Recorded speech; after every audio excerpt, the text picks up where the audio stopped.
Namo tassa bhagavato arahato samma sambuddhassa.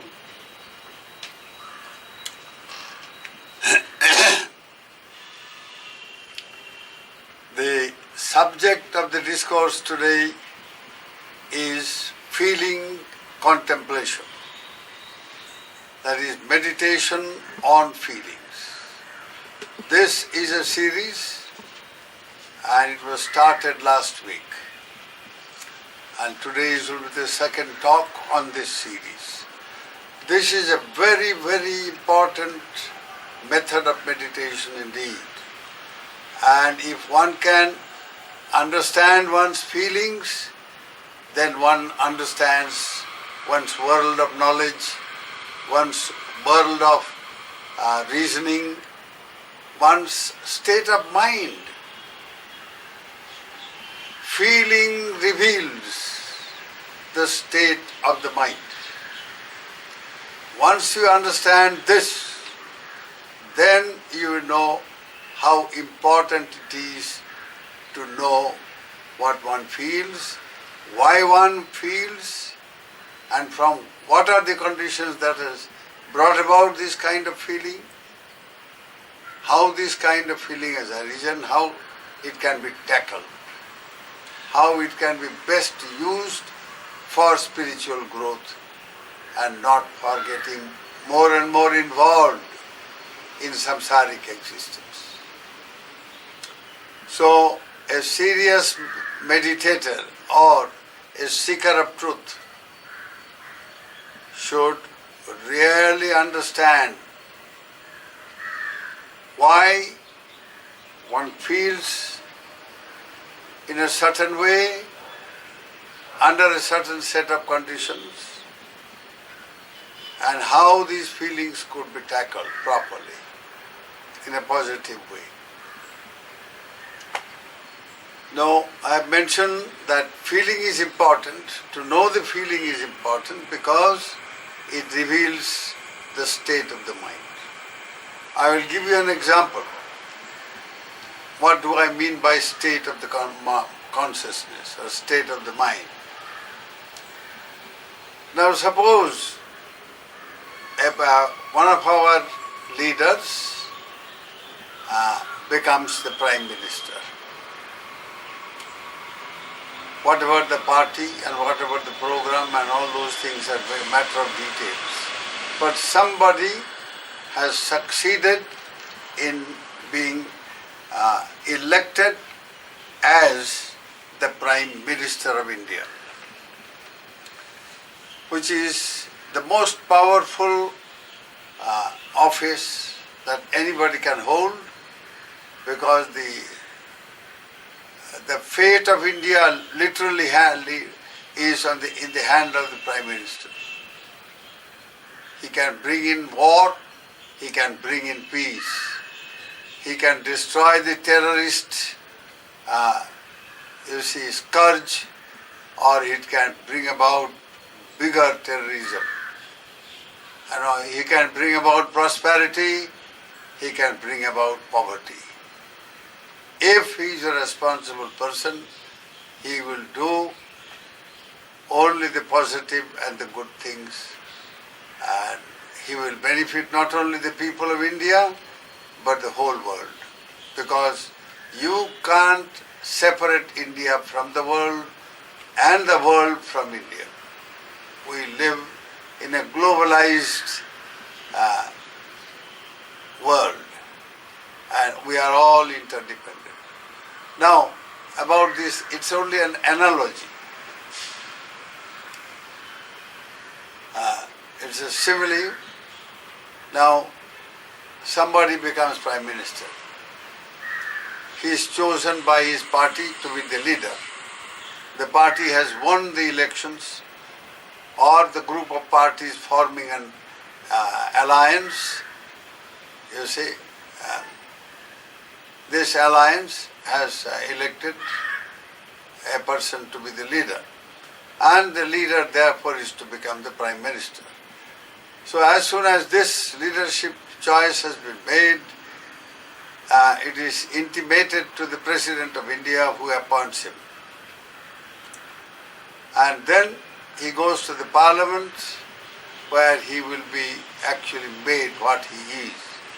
The first thing he has to do is to reveal the state of the Union of India.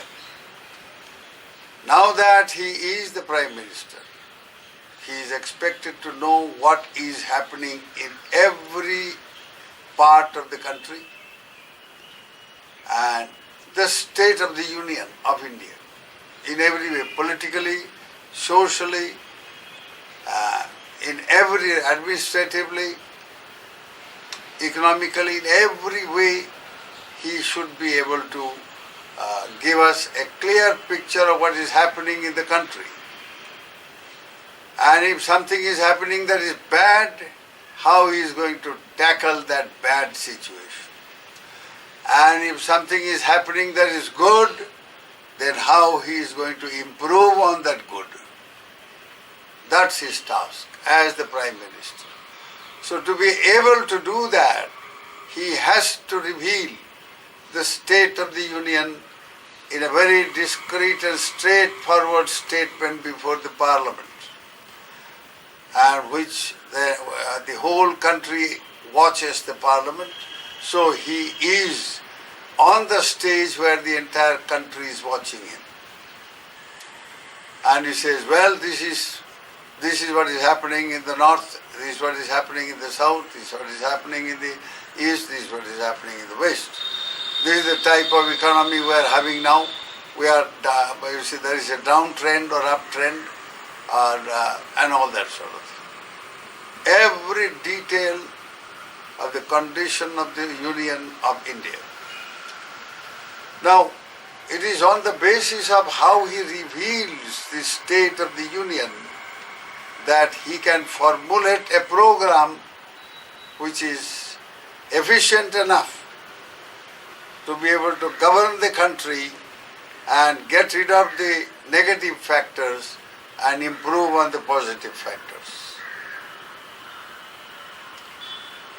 That is the thing.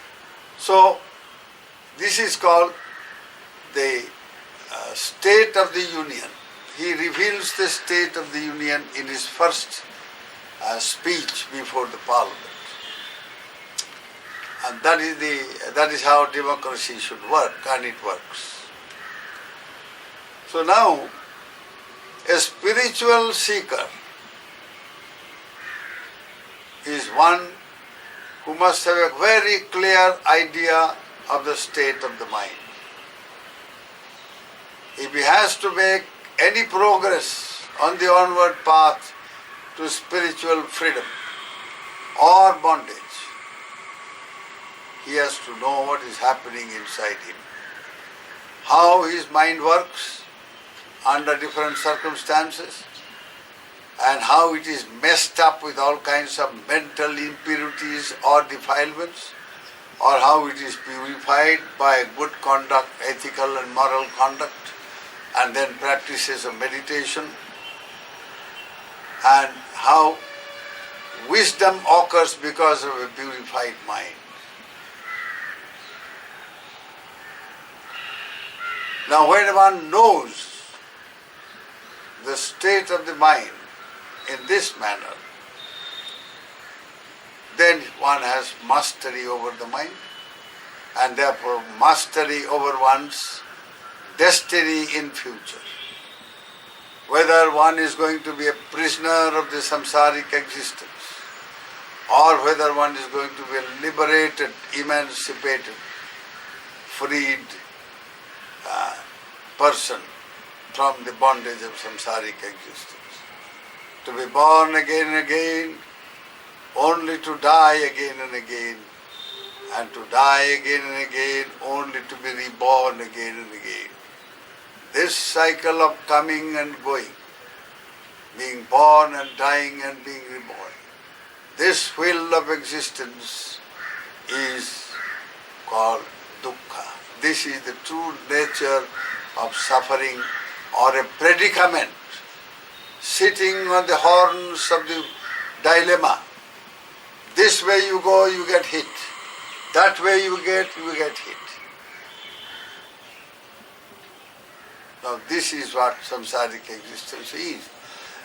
A spiritual seeker should understand this. Not merely intellectually or not as a theory, not as a religious doctrine or some kind of a dogma or philosophy and all that. No. As a personal experience, through day-to-day life experience, one should feel this. I said one should feel this. So here feeling means more than just reasoning. Feeling here means experiencing the reality of a thing. So feeling means experience. Last time I mentioned the text in the Satipatthana Sutta, from where this particular meditative technique has been taken. So to know once the nature of the mind, you must know the feeling associated with the mind. There is no state of mind or consciousness which is without a feeling. From the time we get up in the morning till we retire at night, during the entire waking hours, we feel all the time. When we walk, we feel. When we lie down, we feel. When we sit down, we feel. When we just stand or do something, we feel. Or say something, we feel. Think something, we feel. Feeling is there under all circumstances. There is not one moment of existence which is bereft of feeling.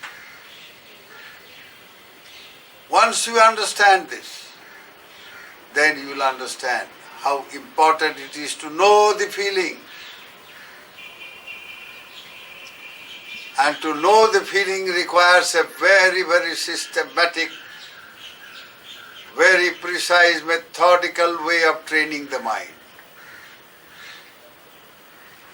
You just can't haphazardly sit down and say, oh, I'm feeling this, I'm feeling that and all that. No. Meditative development is a systematic training of mind in order to know the nature of mind and to be the master of the mind. Once you understand this, then you will know the importance of feeling. Somebody says something and your ear cocks up, hear it and you get very angry. You get prejudiced. Why? You have heard something. And that's only sound. But in that sound you have given all kind of meanings. You have brought in this sense of egotism, I-ness, myness. And then you get so much heated up that you go and punch somebody and even kill. This is what feeling does. So when you hear a word and that completely upsets you and then leading to an act of murder or something terrible, then you can understand the power of feeling, what it can do. A person can, you see, when upset, kill even the mother who brought us into this world, or the father, or the brother, or the sister, or the husband, or the wife, or the son, or the daughter. All very beloved people.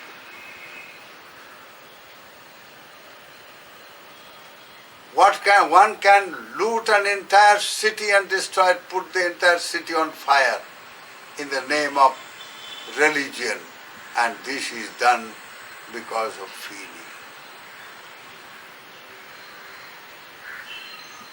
Religion is supposed to uplift the man towards something that is great and sublime.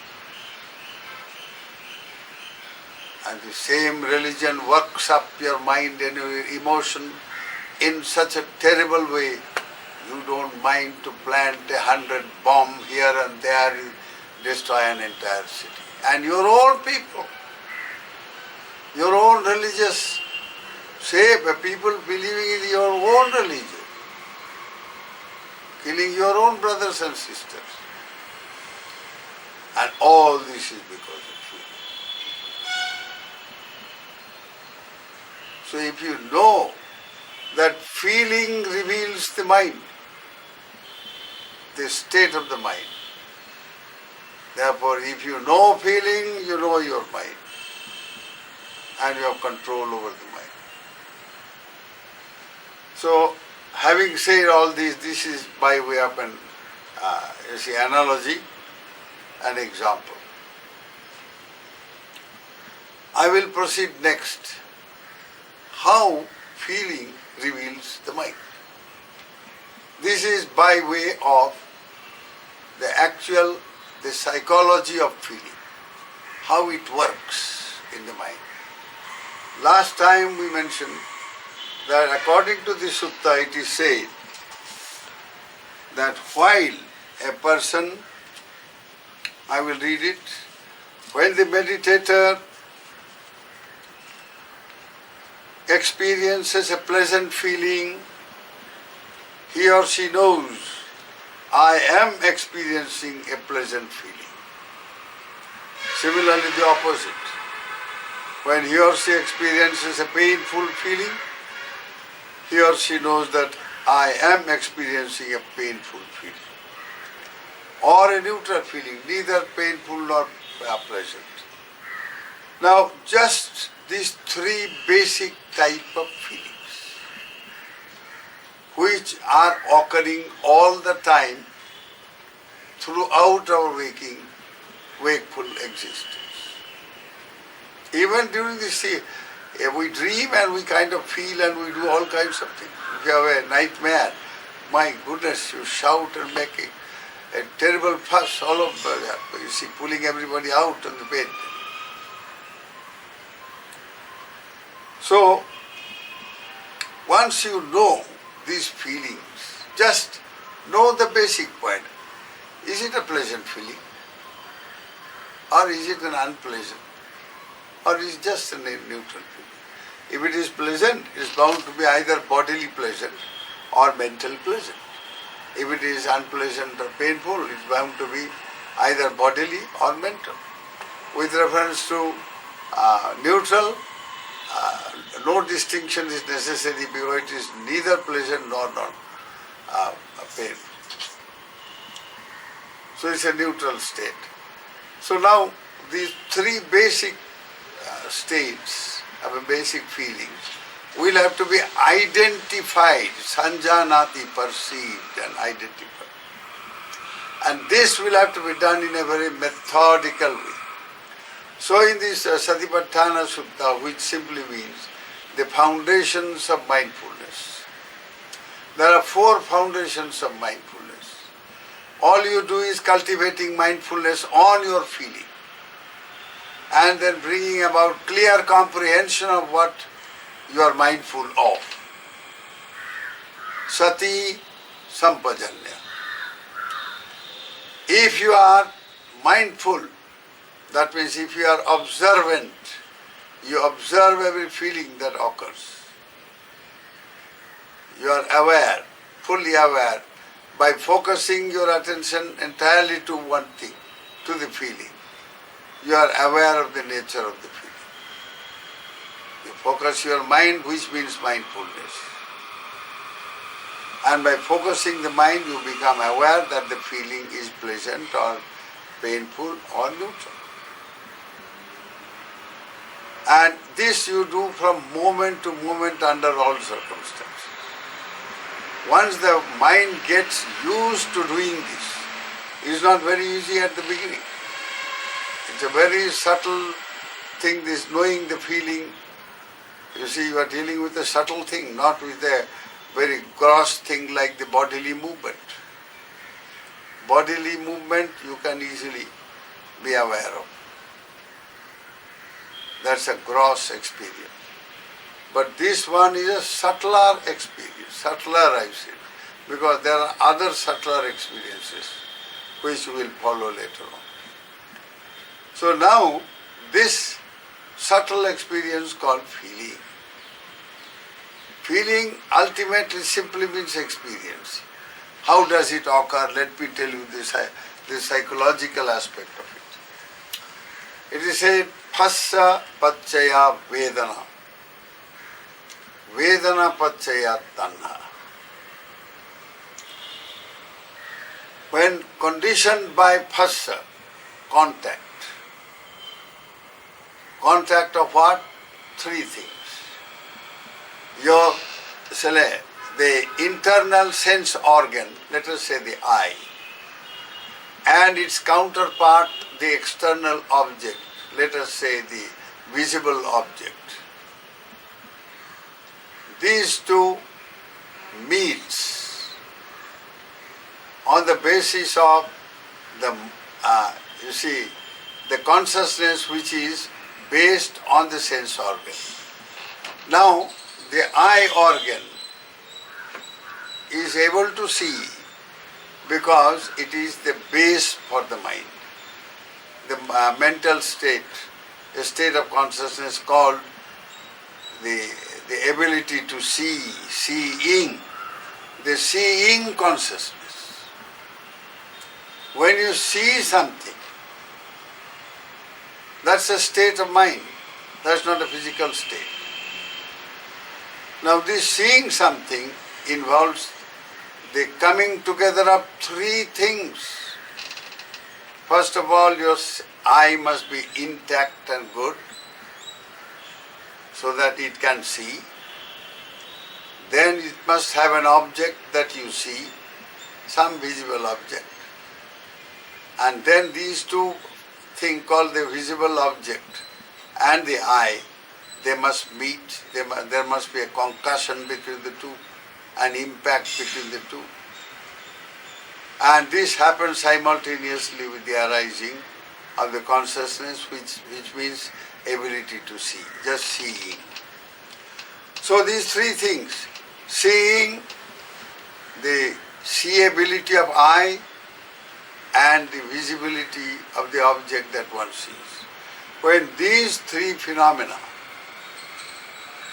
occur simultaneously, it is called sense impression. That the sense is being impressed by the object, external object, and the awareness arising therefrom. So when this occurs, that is called phassa or sparsha, contact or contact points. So you have 6 contact points: eye, ear, nose, tongue, body, mind. These 6 senses, sense